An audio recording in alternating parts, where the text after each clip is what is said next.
అటువైపు ఉన్నవాడికి చెంపదెబ్బ పడితే ఇటువైపు ఉన్నవాడికి ఒళ్ళు జలధరించడం మీరు చాలా సినిమాల్లో చూసుంటారు. ఇప్పుడు అదే జరుగుతోంది. ఇరాన్ మీద అమెరికా విరుచుకుపడుతున్న వేళ పాకిస్తాన్కు చెమటలు పడుతున్నాయి. పనిలో పనిగా భారత్పై పాక్ మళ్లీ అవాకులు చవాకులు పేలుతోంది. పాకిస్తాన్ అధినేతల్లో మళ్లీ యుద్ధ అలజడి కనిపిస్తోంది. భారత్ను చూసి బెదిరిపోతోంది దాయాది దేశం. మరో యుద్ధానికి భారత్ సిద్ధమవుతోందని పాకిస్తాన్ గగ్గోలు పెడుతోంది. పాక్ నేషనల్ అసెంబ్లీలో ఆ దేశ అధ్యక్షుడు ఆసిఫ్ అలీ జర్దారీ చేసిన వ్యాఖ్యలు ఇందుకు నిదర్శనం. అదే సమయంలో పాక్ను శాంతి కాముక దేశంగా అభివర్ణించారు జర్దారీ. ఘర్షణ నుంచి భారత్ వెనక్కి తగ్గాలని జర్దారీ విజ్ఞప్తి చేశారు. యుద్ధరంగం నుంచి చర్చల రంగానికి రావాలని పిలుపునిచ్చారు.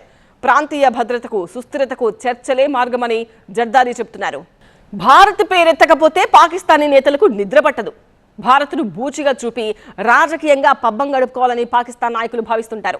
సొంత దేశాన్ని కంట్రోల్లో పెట్టుకోలేని పాకిస్తాన్ పాలకులు యుద్ధం గురించి పదే పదే మాట్లాడుతూ అంతర్జాతీయంగా నవ్వుల పాలవుతున్నారు.